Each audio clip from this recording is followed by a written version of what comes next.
Well, we've got some footage that we took up in Preston, at Preston Riverside. This was the Ribble Steam Railway. And you remember that we did that full line journey, we did a speeded up version, then we did the long version because people were asking about it. And we also looked briefly at some of the model railways that were in the museum. But that's what I'm getting to. We also took a lot of footage going around the museum looking at the exhibits. Some people have asked about why is it called a steam railway, where are the steam engines? Well, let's take a look.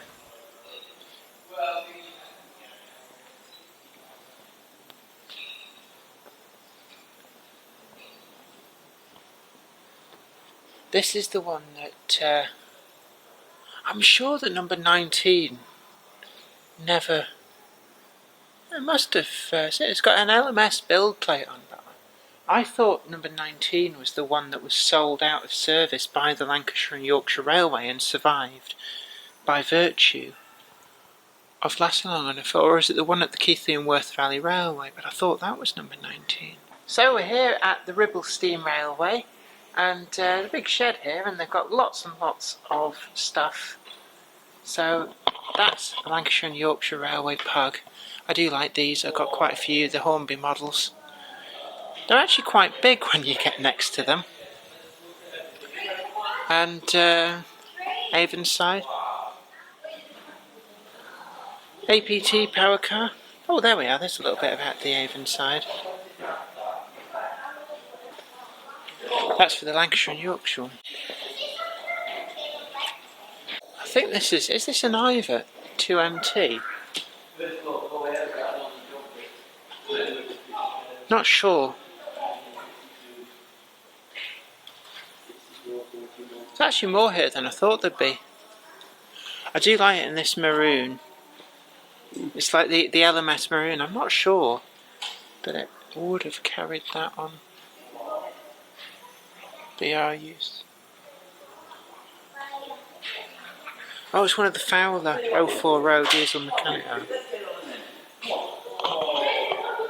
I suspect that by the name, this has probably come from Port Sunlight, where it's worked for some point with the Leave the Hume Empire. And this is quite a fancy coach behind me, isn't it? North Eastern Railway. And it's got this sort of sticky out bit, so you could kind of peer along the train. It's like a glorified version of a guard's ducket. So I suspect that this may have been one of the inspection saloons. It's quite a short bogie. I do love that. All painted by hand, no transfers. Not sure when they invented transfers, but certainly sign writing was quite a skilled art form back in the day. Now it's all done with vinyls. So I think that's a transfer of sorts. But even so, very intricate. Some pretty impressive stuff along here. And another industrial here. Andrea Berkeley. So this is a Scottish Fireless locomotive. And they're always peculiar. I don't know exactly why, but the cylinders are always at the cab end on these Fireless locomotives. Not really a lot of controls there. Very Spartan, because you obviously don't need to shovel the coal in. Not sure how far they'd go on a fill. We've got, I think that's a Sentinel steam locomotive. That is actually a steam locomotive, despite the fact it looks otherwise. Vertical boiler in there somewhere. So some pretty impressive stuff. I'm going to hold this up there. We can probably see just inside the carriage. So I'm not sure what that's going to see. this here ex-LMS brake van, and see, there's the guard's ducats that I was saying about with the inspection coach. The idea is you stick your head in there and you can see out these little windows, and that allows you to see along the train and make sure all is well. Quite hefty little things. Another Andrea Berkeley.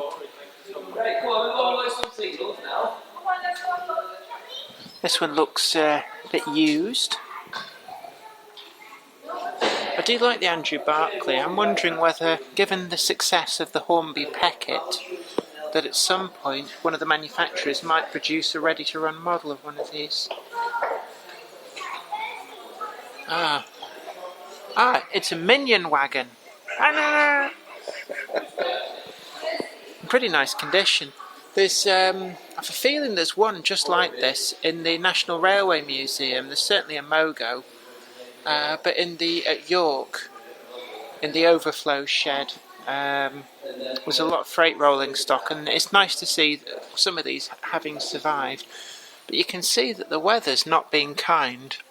That's all that's left of a metal band there, and you can see how it's all just rotted through. So, yeah, there.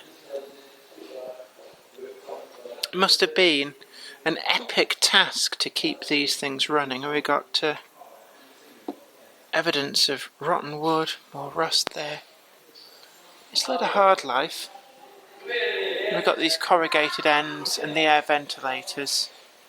And in fact, a lot of these banana wagons that have had a steam pass through, I can't see particularly any evidence of it. That's the vacuum brake.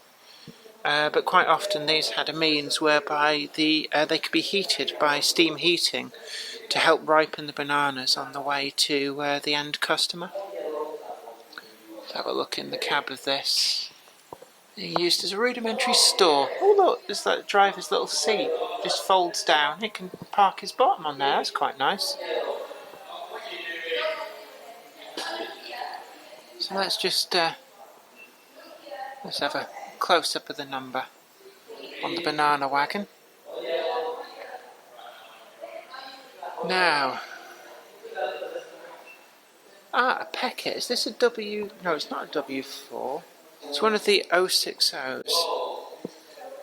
So this is like a stretched version of the Hornby model. Much more powerful. 6-wheeled instead of 4.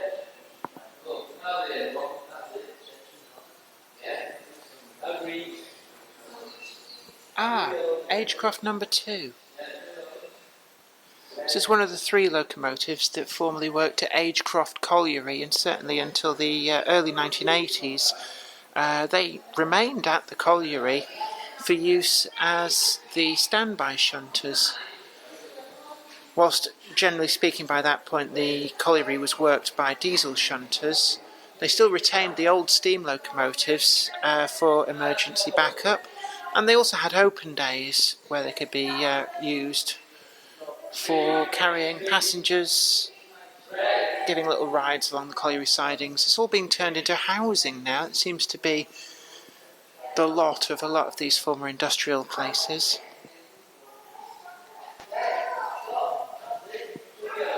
But I've seen there's a lot of photographs on the internet of Agecrofts number 1, 2 and I think 3 trundling about the sheds, which is now it's listed as being a rail freight distribution park, but never actually got connected to the railways.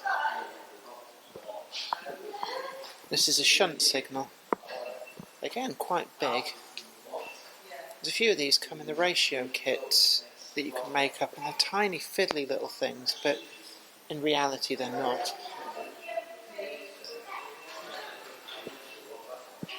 So Robert Stevenson and Hawthorne.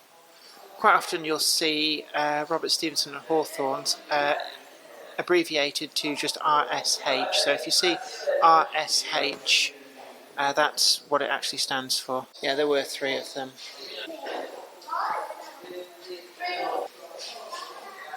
Oh, we can go and step inside some of these. So this is the Andrea Berkeley. try not to touch too much because it's quite dirty. Your view ahead's not exactly great.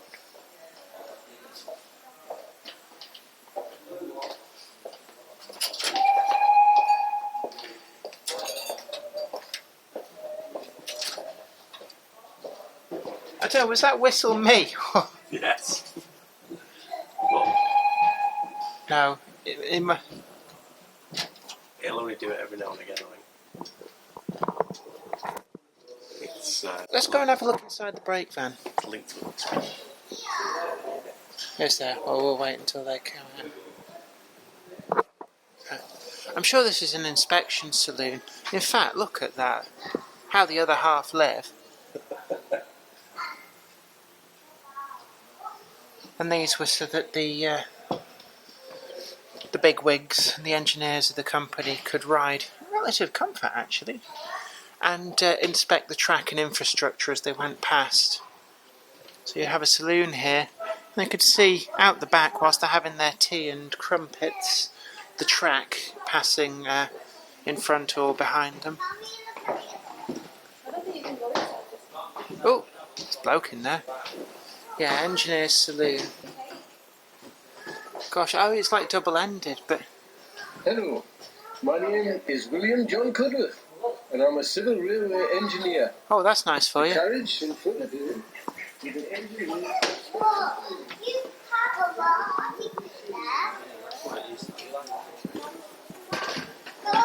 So here we are. We're in the brake veranda. Let's have a look and see what is inside one of these brake vans. Now, I don't know how well it's going to come up in this light, but we've got... I'm not going to mess about with it too much. It might get... Yes, he takes the brakes off. Yeah, although it can't really go anywhere. No, So not really, no. that is actually... Oh, actually, Ow. it's functional as well. That's pretty good. Oh yeah. Yeah. But that is actually really hard work to turn. So you can imagine you wouldn't want to arm wrestle a guard back in the day. And then we've also got here, it's got a brake pipe. And the idea behind this is that the guard could destroy the air vacuum on the train by pulling that off, and that would apply the brakes on a fully fitted train. So this would have been an air-piped van. Generally speaking, the locomotive wouldn't apply the brakes in the brake van, but certainly I think the guard's job was a lot easier in a fully fitted train. And this dial here gives them an indication of the pressure on the brakes, whether there was a brake line had broken further up the train, because that would drop like a stone if that was the case. And then we've got these ducats, and we've got some nice padded seats. I'm not sure that they would have been quite so nicely padded when they were in use, but certainly a guard could sit here and just watch the train, and they'd be looking for things like smoking wheel bearings, parting couplings, things falling off wagons, and also keeping an eye on whereabouts they actually were, because one of the other jobs that the guard would have, especially on completely unfitted trains, is you're trying to keep the couplings tensed at all times. So even when going downhill, you'd wind the brake on a little bit, because otherwise there's a risk that the brakes would snatch, and that's when you'd get actual coupling snapping. And we've got a little stove there, so certainly in the winter, it's not actually all that big, but you wouldn't want to touch that. That's going to get very, very hot. And you probably have a billy can of tea simmering away on the top. And it would just mean that it wasn't quite so unbearably unpleasant in here in the winter. And you've got something here, which is... oh. And that would be a store for things like spare brake hoses, spare couplings, and any other bits and pieces of tools that you might need. And again, probably books in there for keeping a record of what wagons were on the train and where they were going. Otherwise, it's very Spartan in here. There's no carpet or anything. But you've got a roof, so it's not going to get too wet. You've got your hooks to hang up your cap and your jacket in the summer. And then we've got the veranda at the other end. So actually, not too bad. They're quite spacious. I mean, the life of a guard back in the day wouldn't have been the most comfortable, but certainly probably not quite so dirty as it would have been for the engine crew. Anyway, let's move on. So what we're seeing here is a Hunslet Austerity. Hornby, well initially Dapol, but then Hornby did produce a model of this. It's not a bad model, but DJ Models have brought out a much more accurate model. And certainly now that they've announced the Manchester Ship Canal number 85 in MSC grey, I will be investing in a DJ Models locomotive. But it's presented here in the War Department livery. The name on there, Walkden, I do believe it probably did latterly end up working for the NCB at Walkden Colliery, which was one of the last places where steam locomotives could be found actually working commercially right through until the mid-1980s. Another place was Donington Power Station, and all the locomotives that worked latterly I do believe have been preserved. It is a vacuum fitted locomotive. They're very rugged and reliable. They were built to be the standard shunter for the War Department during the Second World War. It's a design which was chosen above and beyond things like the LMS 3F Ginty, and the idea behind it was to use the minimum amount of materials necessary, make them easy to maintain, very simple to operate, and rugged and reliable.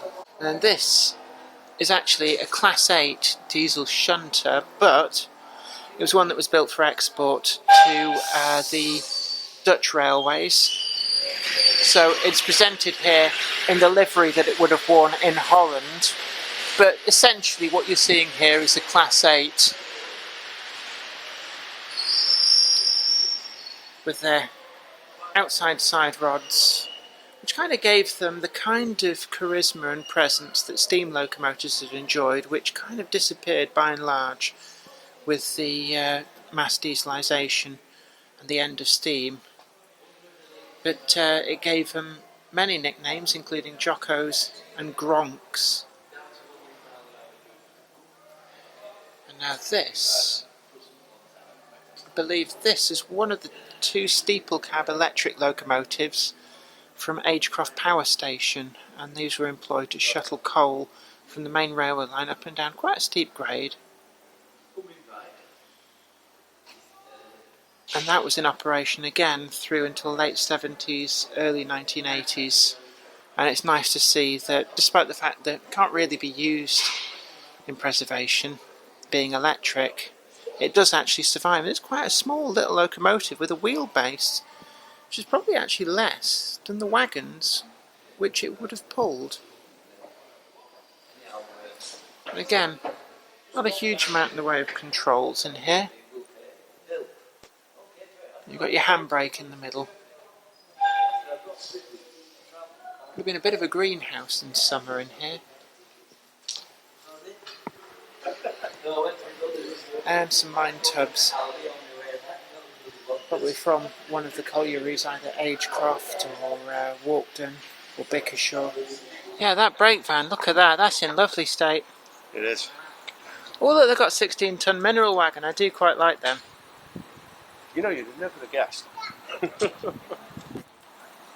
Oh, from Monkton Colliery. I did wonder if any of these had survived. In fact, there's quite a few 16-ton minerals. There's another 4 there. Dogfish, those swans. They're either dogfish or catfish. I'm not sure how to tell the difference. Yeah, I think they're dogs with catfish with a cut down. Yeah. Really cut down. Oh look, they're building a signal box there. In fact, yeah, you can see it right down at the far end. That's the base for it there with the rails, the metal rails. And that cabin down there is what's going to end up going on the base.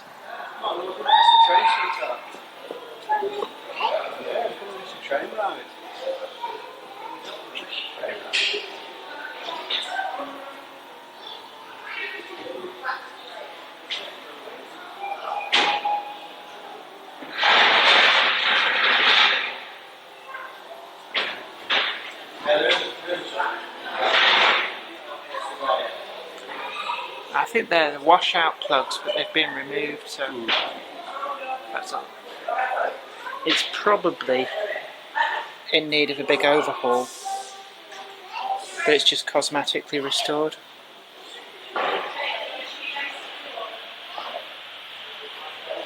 I'm always mortified at dropping this damn thing.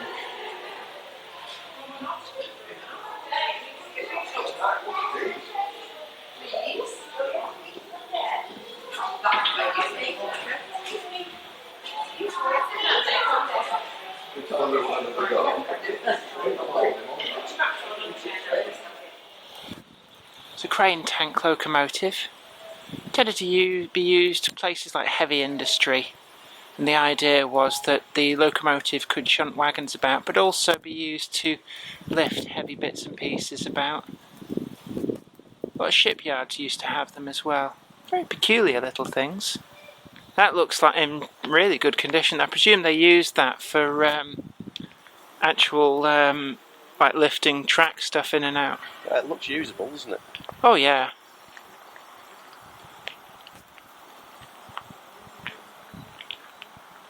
Some of these things are actually self-propelled.